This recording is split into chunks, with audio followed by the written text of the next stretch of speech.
Olá, alunos, tudo bem? Pessoal do oitavo ano, né? Hoje nós vamos ver o capítulo 7 da apostila de vocês, tá? Sobre a América Portuguesa e a crise do sistema colonial.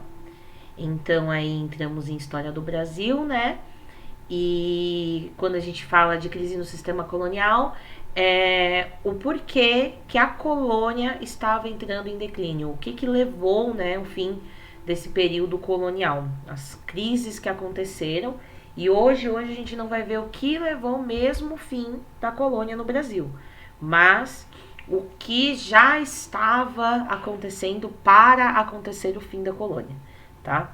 Então, América Portuguesa, né? Então, aí a colônia portuguesa nas Américas, que seria o Brasil em si, e tal.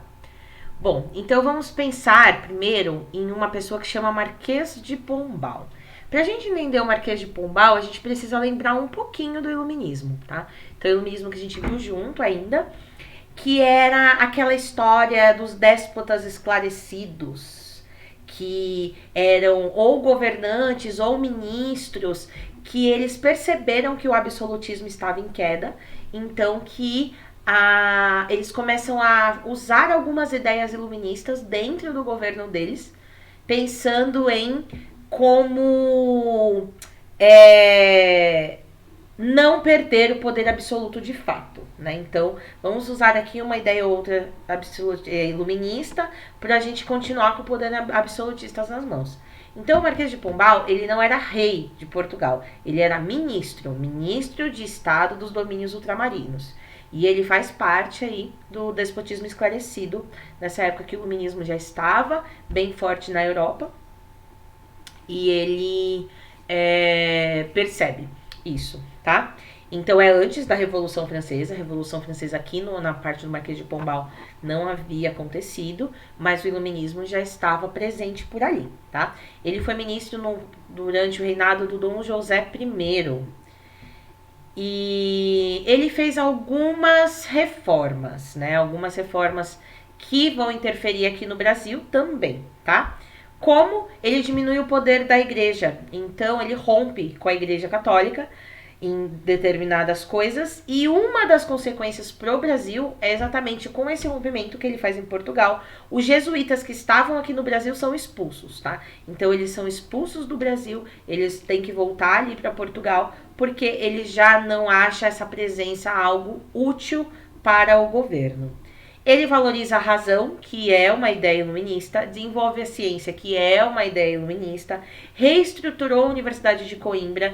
Gente, a Universidade de Coimbra foi uma daquelas universidades criadas na Idade Média, que a gente também viu junto, né? A Universidade de Coimbra ela foi criada em 1215, então aí no século XIII, né? Então ele vai reestruturar essa universidade, colocando mais a razão, a ciência, visando que as universidades foram criadas em um contexto em que a Igreja Católica tinha o domínio do conhecimento, então a própria Igreja dominava o conhecimento das universidades. Então ele pega e vai inserir, né, nessa reestruturação a razão, a ciência e tal dentro da universidade. Criou manufaturas, então manufaturas seriam formas de você produzir antes, né, de ter indústrias, mas uma forma de você fazer produções mais rápidas, principalmente manufaturas têxteis, né? E assim, num primeiro momento, essas mudanças elas foram positivas para a economia, mas depois ele teve alguns problemas, como com a manufatura têxtil que eu estava falando, têxtil de tecidos, né? Que vai começar a competir com a Inglaterra, e a Inglaterra e Portugal sempre tiveram boas relações. E Portugal sempre foi muito dependente da economia inglesa, né? Então, quando ele começa a competir com a Inglaterra, vai ter alguns problemas aí, tá? Então, o Marquês de Pombal ele é importante para a gente entender essas relações que tiveram aqui com a colônia, essas reformas que ele tenta fazer, né? E o fato dele ser um déspota esclarecido, certo? Bom, o Brasil, na segunda metade do século XVIII, a gente tinha aí a região de Minas Gerais, que tinha tido desenvolvimento ali por causa do ouro. Então há um aumento populacional por causa das minas, né? Por causa de Minas Gerais e do ouro que foi encontrado ali. Então, com muito mais pessoas dentro de Minas Gerais, ele vai desenvolver outras regiões do Brasil. Por que vai desenvolver outras regiões do Brasil? Porque essas outras regiões precisam abastecer Minas Gerais. Então, antes, quando era muito os produtos voltados para o comércio externo, agora a gente vai ter produtos voltados para o comércio interno, tá? Como no Rio de Janeiro, com alimentos, Pernambuco e Bahia também, Rio Grande do Sul com charque. Então, o gado, né, do Rio Grande do Sul, ele era produzido muito mais para vender o couro do que a carne. Com esse desenvolvimento de Minas, ele também vai vender a carne, então o lucro vai aumentar. São Paulo com a cana, Bahia com o tabaco, né? Maranhão com algodão. Então, essas regiões também foram desenvolvidas. Não só fica na região de Minas Gerais, tá? E daqui a pouco a gente vai voltar para Minas para ver, né, o que vai acontecer aí nesse período. Nós tivemos aqui um período de revoltas coloniais, então as revoltas nativistas e as revoltas emancipacionistas. Primeiro, as revoltas nativistas são revoltas que elas não querem grandes mudanças. Elas não querem, por exemplo, a independência do Brasil, elas não querem a República Brasileira. Elas querem pagar menos impostos, diminuir as desigualdades sociais, mais autonomia nas suas decisões. Mas as revoltas nativistas, elas não exigiam essas grandes mudanças. Nós vamos ver aqui embaixo, ó, duas revoltas emancipacionistas. As revoltas emancipacionistas, sim, elas queriam grandes mudanças, tá? Então, as revoltas emancipacionistas, elas já pediam por independência e por república, mas as nativistas não. A gente teve várias revoltas nativistas, mas que ainda não é o momento da gente detalhá-las, tá? Todas essas revoltas foram suprimidas e os líderes mais pobres todos foram executados. A gente vai conversar sobre isso já já. Nós tivemos também, nesse período, o desenvolvimento do iluminismo no Brasil. Gente, o iluminismo, ele vai ser responsável pela independência dos Estados Unidos, pela Revolução Francesa, e por N questões que vão acabar com o que estava acontecendo na Europa e em outros lugares, como o absolutismo monárquico, como colonização, né? Ter uma colônia. O iluminismo, ele vai ser responsável por essas ideias. Então, quando ele chega no Brasil, dá para entender o porquê que ele faz parte da crise do sistema colonial, certo? Se essas ideias levaram à independência dos Estados Unidos, independências nas Américas e também a própria Revolução Francesa, que é, né, o auge das ideias iluministas, então, quando ela chega aqui no Brasil, também vai ser muito importante, tá? Então, esses intelectuais brasileiros que eles estudam no exterior, eles voltam para cá com as ideias iluministas e vão aí ajudar nesse desenvolvimento, principalmente dessas revoltas emancipacionistas. Nós temos intelectuais com ideias iluministas que haviam estudado na Europa, na Universidade de Coimbra, na França, enfim. Tá? Então aqui nós temos aqui 3 grandes influências, né, do iluminismo que tiveram ideias iluministas e também vão influenciar mais tarde aqui no Brasil, como a Revolução Francesa, a independência dos Estados Unidos e a Revolução Haitiana de 1791, que foi quando o Haiti fica independente, tá? E aqui nós vamos ver 2 revoltas emancipacionistas. A primeira revolta emancipacionista que a gente vai ver é a Conjuração Mineira, ou podemos também chamar de Inconfidência Mineira, tá? A Inconfidência Mineira, óbvio, aconteceu em Minas Gerais, o próprio nome já fala.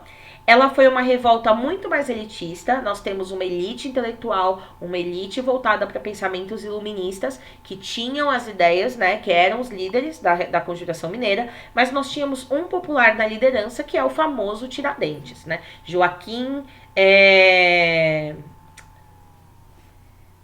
Desculpa. O Joaquim eu vou falar depois. O Joaquim Silvério dos Reis, que é o delator. E então nós temos essa grande liderança que é o Tiradentes. Enfim, o que foi a Conjuração Mineira? Contra o aumento de impostos, tá? Então a gente tem, aqui eu coloquei uma tabelinha para vocês para lembrar alguns conceitos que eu vou citar aqui. Então isso daqui é mais uma lembrança de uma matéria que a gente já viu.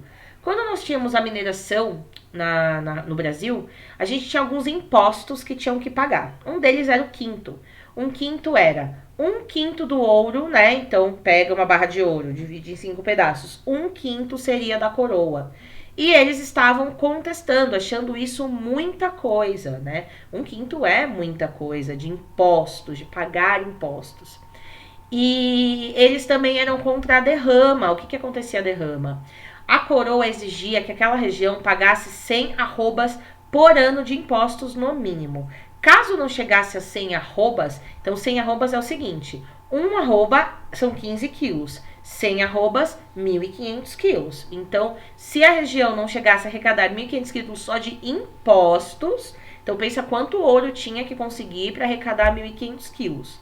Né? Então, uma vez por ano, eles decretavam a derrama, que aí quem já pagou o quinto, quem já pagou a finta, que é outro imposto, quem já pagou tudo, tem que pagar mais para chegar nessas 100 arrobas, tá?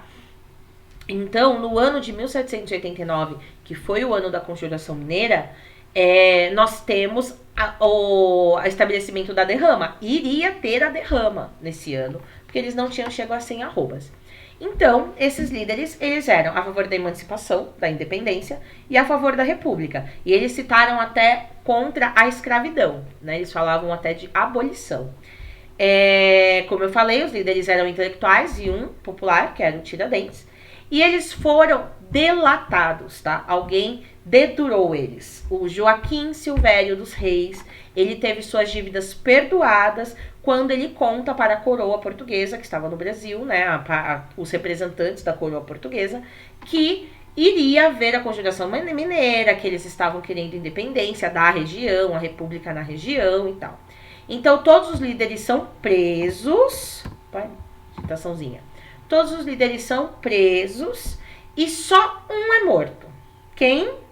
O único popular, Tiradentes, que é enforcado e esquartejado. Daqui a pouco eu falo sobre essa parte aqui. Temos também a Conjuração Baiana. A Conjuração Baiana aconteceu na Bahia, obviamente. E foi aí um período também influenciado pelas ideias iluministas, né? E ela foi depois da Conjuração Mineira. Eles eram contra a desigualdade social, o aumento de impostos na região, também a favor da emancipação, também a favor da abolição. Mas qual é a grande diferença entre a Inconfidência Mineira e a Conjuração Baiana? Essa daqui foi uma revolta muito mais popular. Nós temos algumas lideranças elitistas, mas a grande maioria era popular, tá? E aí a gente tem uma pequena diferença, né? Aqui na Inconfidência Mineira, só o Tiradentes foi morto. Aqui na Conjuração Baiana, 4 foram mortos, tá? 4 foram mortos esquartejados. Os soldados Luiz Gonzaga das Virgens e o Lucas Dantas, e os alfaiates João de Deus e Manuel Faustino. Eles todos foram mortos. E aí uma coisa, né, voltando nessa parte que eu falei aqui, mais tarde, em 1889, 100 anos pós Inconfidência Mineira, a gente vai ter o Tiradentes visto como herói da República, tanto que hoje ele é feriado, né? A morte dele, dia 21 de abril, é feriado, colocando ele como herói, porque ele já pensava na República, né? E aí eu pergunto, por que será que ele foi herói e não esses 4? Ou se os 5 não poderiam ser heróis? Por que só Tiradentes? E aí eu mesma respondo, já que, né, a gente tá aqui por vídeo.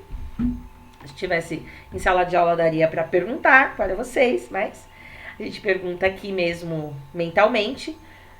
Porque aqui foi uma revolta elitista e aqui foi uma revolta popular. Ou seja, eles vão retomar a liderança mesmo popular, só que dentro de uma revolta elitista como herói.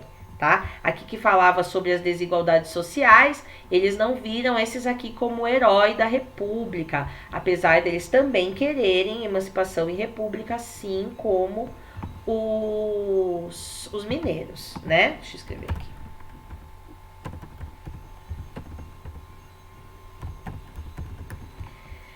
E coloquei essa imagem por quê? Né? Quando você vê, a gente não sabe muito bem como era o Tiradentes, a gente não tem relatos de como ele era exatamente. Só que quando eles vão retratar Tiradentes como um herói, eles vão retratar ele com uma semelhança muito parecida com quem? Olha aqui, ó, tem até do lado. Com Jesus Cristo. Então os retratos de Tiradentes, olha, eu coloquei mais um. Coloca ele nessa imagem heróica, né, nessa postura, e muito semelhante como Jesus é retratado, exatamente para manter essa imagem de o herói da República, certo? Bom, terminando de assistir as aulas, né, essa aula, eu quero que agora vocês vão lá e vão fazer os exercícios do capítulo 7. Aproveita que a matéria já tá fresquinha na cabeça, os resumos estão no site também para vocês, então vocês conseguem fazer, certo? Beijinhos e até a próxima.